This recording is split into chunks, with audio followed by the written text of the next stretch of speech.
अवधूत चिंतन श्री गुरुदेव दत्त। श्री गुरुदेव दत्त। श्री गुरुदेव दत्त। ओम शिव आदि शिव महाशिव सदा शिव शंकराय नमः। ओम शिव आदि शिव महाशिव सदा शिव शंकराय नमः। ओम शिव आदि शिव महाशिव सदा शिव शंकराय नमः। अवधूत चिंतन श्री गुरुदेव दत्त। श्री गुरुदेव दत्त। श्री गुरुदेव दत्त। ગુજરાતીમાં બોલું તો ઘણાને પ્રેમના પારખા કરવાની બહુ ટેવ હોય, હે ને?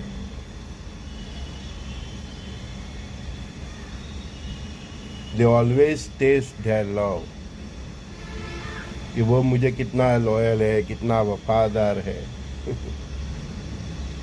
आजकल ऐसे तो सब रिलेशनशिप है, they are always testing their partner.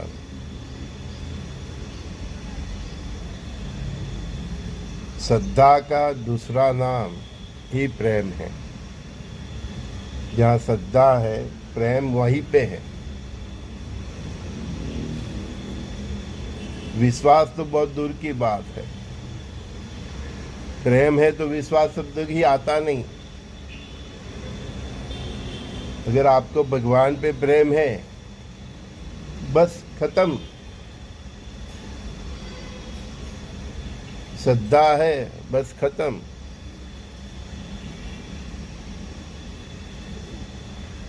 आप परमात्मा से कितना प्यार करते हो, इसका इम्तहान आपके जीवन में आता है, क्योंकि आपका जीवन सुख दुख से भरा हुआ है।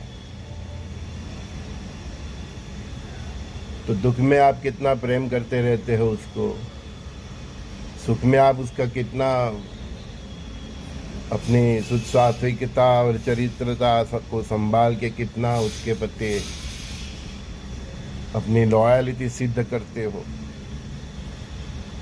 तो तेज तो आपका ही होना है, क्योंकि आप खुद स्वयं अपने इच्छा से, अपने कर्मों के कारण इस संसार में फंसने आए हैं। तो तेज तो आपका ही होगा ना। वो उसका तो प्रेम ही है कि आपको संसार में फंसने के लिए भी भेजता है। नहीं तो कई 84 लाख योनियों में आपको घुमा देता। आपके कुछ कर्म अच्छे होंगे तो वो प्यार जता के आपको फिर से मानव दे दिया। लेकिन आपको सिद्ध करना है कि आप उसको कितना प्यार करते हो। उसको सिद्ध नहीं करना, उसका प्यार तो कंटिन्यूस है। ये तुम श्वासोश्वास ले रहे हो, ये तुम्हें शुद्ध हवा मिल रही है, पानी मिल रही है, 2 टाइम तुम्हें खाना मिलता है, माता के घर में 9 महीना तुम्हें संभाल के रहता है। कई माता ये वहम नहीं पाले कि मैंने बच्चा को संभाला, वो परम शक्ति ही संभालती। नितर उधर भीतर उसको कौन श्वासोश्वास देता है? 9 महीना एक ही जगह ठहरने की शक्ति कौन देता है? हम एक जगह 10 मिनट नहीं बैठ सकते। और उसका समय आता है तब उसको बाहर निकलने की प्रेरणा माता के गर्भ से कौन देता है? कौन शक्ति देता है? माता को कष्ट देता है। माता बहुत कष्ट सहन करती है। प्रसव पीड़ा क्या है? ये आपका जो नाक है, इसका जो होल है, उसमें से नारियल निकले, नारियल, उतनी पीड़ा माता के प्रसव में होती है। इसलिए माता पूजनीय है, जो आपको 9 महीना पेट में संभाल के इतनी प्रसव की पीड़ा सहन करके आपको जन्म देती है। लेकिन 9 महीना जो उधर जो स्वस्थ रहता है? जो किसके भरोसे रहता है? वो परब्रह्म पिता परमात्मा के भरोसे रहता है। वो जीव जब सुस्ती पे आता है तो वो परब्रह्म पिता परमात्मा के भरोसे आता है, आपके भरोसे नहीं आता। हम कहीं घूमने जाते हैं तो टूरिस्ट वाले से सब बुकिंग करवा के देते हैं और उसको बोलते हैं देखो भैया उधर कोई मेरे को टिकट कोई दिक्कत नहीं आना चाहिए, हैं? अच्छी होटल मिलना चाहिए, अच्छा रूम होना चाहिए, अच्छा खाना मिलना चाहिए, अच्छी टैक्सी मिलनी चाहिए, ड्राइवर अच्छा होना चाहिए, है ना? तो हम सब पहले टूरिस्ट वाले से तय करके फिर निकलते हैं। वैसे ही आत्मा को जिसने पूरी ब्रह्मांड की टूरिज्म बनाई है, वो परब्रह्म पिता परमात्मा उसको सब रोड मैप देते हैं और वो वचन देके आता है इस धरा पे कि पिछले जन्म के जो भी मेरे माइनस कर्म है और जो प्लस कर्म है, जिसको हम ऋणानुबंधन बोलते हैं, ऋणानुबंधन प्लस और माइनस होते हैं, उसको मैं हंसते हंसते झेलूंगा। दुख में भी मैं तुम्हें उतना ही प्यार करूंगा जितना सुख में करूंगा। ये वचन देके आता है वो जीव, उसके भरोसे आता है। समझ में आया? आप ये मत समझो कि आपने बालक का जन्म लिया है तो आप उसके विधाता हो गए, नहीं। केवल माता पिता के दायरे में उसको अच्छे संस्कार देना ही है, प्यार देना ही है, अच्छी तरह से, मतलब अच्छे संस्कारों से परवरिश करना है। बाकी कितना धन धान्य समृद्धि से वो बच्चा पलेगा वो विधाता तय करेगा। वो बच्चे की किस्मत में होगा उतना ही उसका बचपन सुखी जाएगा। धन धान्य समृद्धि के हिसाब से मैं बात कर रही हूँ। उसके नसीब में होगा तो आप महलों में भी जाओगे, नहीं तो जो आप जो स्थिति में है उस उधर ही पड़े रहोगे। कहीं की तो वो स्थिति भी बिगड़ जाती है ना? तो ये सब ऋणानुबंधन है। तो इन सभी परिस्थितियों में भी हमारा परमात्मा के प्रति प्यार बरकरार रहता है, वो ही प्यार है। समझ में आया? हाँ, कई पेरेंट्स के अपने बच्चों के लिए बहुत टेंशन होते हैं। वो मेरे सत्संग सुनेंगे तो बोलेंगे मेरा सब टेंशन ही मिट गया। तो बच्चे की नियति परमात्मा ने तय की है, आप चाहे कुछ भी कर लो, आप उसकी नियति चेंज नहीं कर सकते। आप उसको सलाह दे सकते हो, प्रेम से समझा सकते हो, लेकिन वो बच्चा वो ही करेगा जो इसकी नियति ने लिखा है। कई माताएं मेरे पास आती है, मेरा बच्चा डॉक्टर ही बनना चाहिए। गुरुजी मैं क्या करूं? देखो नहीं उसकी कुंडली, क्योंकि उसके पिता डॉक्टर है, इंजीनियर ही बनना चाहिए है। एक लड़के ने कल फोन करके कहा मुझे कि मैं लड़की ढूंढ रहा हूं, तो मैं चाहता हूं कि मेरे को इंजीनियर ही मिले। मैं को अभी 32 साल का तो हो गया, 42 का हो जाएगा, है ना? जो मिले, जहाँ मिले, जैसे मिले, प्यार से मिले, अच्छे और संस्कारी हो, उसको अपना लो। ऐसे आप तय नहीं कर सकते, नियति ने तय किया है, वो ही आपका जीवन साथी बनेगा। चाहे आप कुछ भी कर लो। आजकल तो बहुत कुछ देखते हैं, बहुत कुछ, मतलब जैसे ब्लड टेस्ट करते हैं ना, पूरा डेटा निकाल देना, ऐसे पूरा है? चाहे आप कितना भी देख के कुछ भी करो, आपका दाम्पत्य वैसा ही जाएगा जो आपकी कुंडली में। कुछ भी कर लो है। पंडित लोग पेड़ से लगन करा देते हैं, कोई तो कहाँ कहाँ की कैसे, कोई पशु के साथ भी शादी करा देते। बोलते हैं इसका शादी बंग का यंग है, तो पेड़ से लगन करा देते, शादी करा देते। तो कहीं तो पशु के साथ भी करा देते। अरे भाई तूने उसने तेरा क्या बिगाड़ा कि तू वो पनौती उसके सर पे ठोकता है? तेरी ये बाल चेष्टा से तो परमात्मा भी हंसेंगे। ऐसी इसी कारण ये कर्मकांडी शास्त्रियों का जो तप है, उनका जो बल है, वो नाश हो रहा है। क्योंकि आप प्रकृति का जो नियम है उससे विपरीत कर रहे हैं। उसको भुगतना है तो भुगतने ही है, क्यों नहीं? अगर उसको भुगतना नहीं होता तो उसकी कुंडली में ऐसा आता ही क्यों? हाँ, इनबिल्ट है। मोबाइल के साथ जैसे हार्डवेयर और सॉफ्टवेयर इनबिल्ट होता है, बस ऐसा ही होता है। आप उसकी नियति चेंज नहीं कर, आप उसको सावध कर सकते हैं। एक बच्चे का कल फोन आया तो मैंने उसको यही बताया कि अगले 5 साल 6 साल तुझे बेटा सावध रहना है। चक्रवात आ रहा है, आंधी तूफान आ रहा है, तुम्हें तुम्हारा दाम्पत्य जीवन संभालना है। तो मैं वो चक्कर में उसको नहीं डालूंगा कि ये विधि कर लो, ये विधि कर लो। हाँ, उसको मैं कोई मंत्र की दीक्षा कुछ भी दे के उसकी आध्यात्मिक बल को, उसकी ऑरा को बढ़ाने की कोशिश करूँगा, जिससे वो परिस्थिति को अच्छी तरह से संभाल सके और सूली का घास सोए से निकल जाए। कई बार आपका आध्यात्मिक बल इतना बल बढ़ जाता है तो जो भी आने वाला समय होता है, वो बोलते हैं ना कि अपने माप में आपकी परीक्षा करके निकल जाता है। तो ज्ञानियों का काम है सावध करना। हमारे गुरु महाराज भी हमें इशारे में बोल देते थे। हमको ये बोला कि ये नहीं बता रवि तू ये विधि करा दे, ये विधि या। वो तो अवधूत थे, ज्ञानियों के ज्ञानी थे, हैं? बड़े बड़े ज्योतिष और शास्त्री उनको दंडवत प्रणाम करते थे। एक बार गुजरात का महान ज्योतिष आया, महान ज्योतिष। तो गुरु महाराज ने उसको हंस के पूछा कि गुजरात का भविष्य क्या लगता है। 1992 का वो शायद, वो कौन से साल मुझे याद नहीं, वो कौमी रंगखान हुआ था उसके पहले की बात।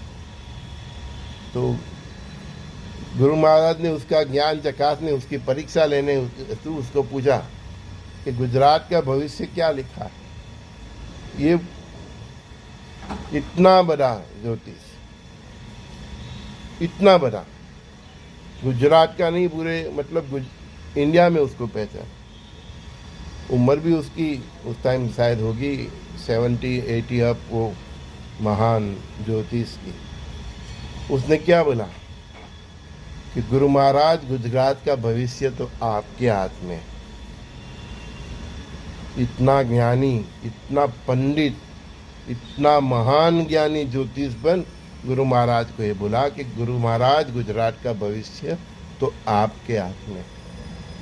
समझ गए? तो आपके पास ज्ञान है तो आपको इस प्रकार गुरु बनना है, नहीं कि सबको ग्रहों के पीछे थोप देना। ग्रहों क्या है? ग्रह क्या है? इस पूरे ब्रह्मांड में जो पृथ्वी पर सबका जीवन है उसके त्रस्ती है। हाँ, ग्रहमान क्या है? पूरे ब्रह्मांड में जो पृथ्वी पर जो भी जीवन चल रहा है, दूसरे ग्रहों पे जीवन की मैं बात नहीं कर रहा, अभी पृथ्वी के सापेक्ष में बात कर रहा। तो पृथ्वी पे जो भी जीवन चल रहे हैं उसके वो त्रस्ती है। नवग्रह क्या है? त्रस्ती है। समझ में आता है? हाँ, वो भगवान ने बनाया हुआ परमानेंट ट्रस्टी। उसमें देवगुरु भी है, शनिदेव भी है, शुक्राचार्य भी है, तो ये सब मंगल देव है। तो ये सब क्या है? ट्रस्टी है। वो सब भगवान की इच्छा के हिसाब से ये सभी ट्रस्टी मिलके वही कार्य करते हैं जो भगवान की जो नियति है, नीति है। तो परमात्मा की नीति के हिसाब से ये नवग्रह ट्रस्टी कार्य करते हैं। अब आप जाके वो ट्रस्टियों का सर खाओगे तो क्या होगा कि शनिदेव मेरा कल्याण कर दो, राहु देव मेरा कल्याण कर दो, मंगल देव कल्याण। वो तो ट्रस्टी है, परमात्मा की औरा है। समझो ये बात। उनके पीछे दौड़ने से कुछ नहीं हुआ। जिसने ये दुनिया बनाई, पर ब्रह्म पिता परमात्मा, ये त्रस्तियों के भी त्रस्ती है, उसके पीछे पर, और उससे ये मांगो कि मैंने जो गलत कर्म किए हैं पिछले जन्म के, तो वो मुझे सहन करने की, उसके कर्मों के फल सहन करने की मुझे शक्ति दो। बहुत इम्पोर्टेंट बात बता रहा हूँ, सुनो। आप सब घूम रहे हो यूट्यूब ये सब करने पे, ये ज्योतिष, ये ज्योतिष, ये ज्योतिष। तो परमात्मा से ये मांगो, प्रार्थना करो। आप जिसको भी मानते हो, राम कृष्ण शंकर हनुमान श्री गुरुदेव दत्तात्रेय भगवान, नव दुर्गा, चौथे जोगिनी, यीशु, अल्लाह, महावीर, बुद्ध, जिससे भी मानते हो उसको यही मांगो कि मेरे जो पिछले जन्म के कर्म है उसको सहन करने की शक्ति दे। वो सब कर्म का जो फल है उसको मैं मिनिमाइज कर सकूं, इतनी मुझे भक्ति दे। भीख नहीं मांगना है कि मुझे माफ कर दो, साला कर्म किया तब सोचा है ना, नहीं। तो परमात्मा से विनती करनी कि वो कर्मों को वो मिनिमाइज कर सकूं, ऐसी मुझे भक्ति दे, इतनी मुझे श्रद्धा दे, उतना मुझे विवेक दे, आत्मबल दे, सत्कर्मों करने की मुझे प्रेरणा दे। तब आप ये जन्म मरण के चक्कर से आप मुक्त हो सकते हो, तब आप ये पाप पुण्य से पर हो सकते हो, तब आप सुख और दुख से पर हो सकते हो, तब आप सुख और दुख में स्थितिपग्न रह सकते हो।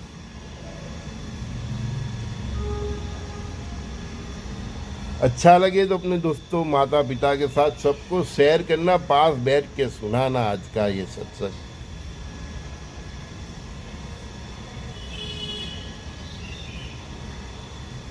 तो यही संकल्प करके वो जीवात्मा माता के गर्भ में आता है। लेकिन जैसे ही जन्म लेता है बहुत अफसोस जाहिर करता है, इसीलिए बच्चा बहुत रोता है। उसको मालूम है पूरा जीवन मेरे को ये हिसाब किताब में ही मिटाना है, और मैं परमात्मा से बहुत प्रॉमिस करके आया हूं।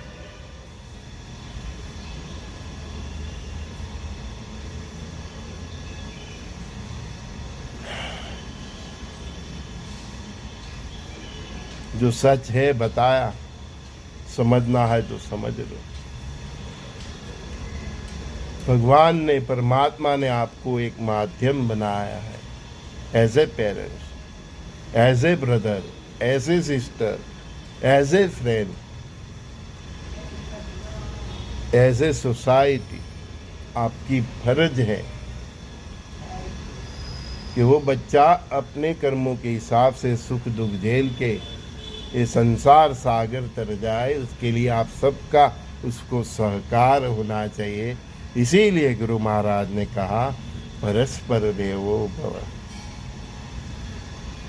इसीलिए गुरु महाराज ने कहा सखा भाव से जियो। इसीलिए गुरु महाराज ने कहा शुद्ध सात्विक जीवन जियो, चरित्र से संभाल के जियो, क्योंकि तू इतना संकल्प करके आया है।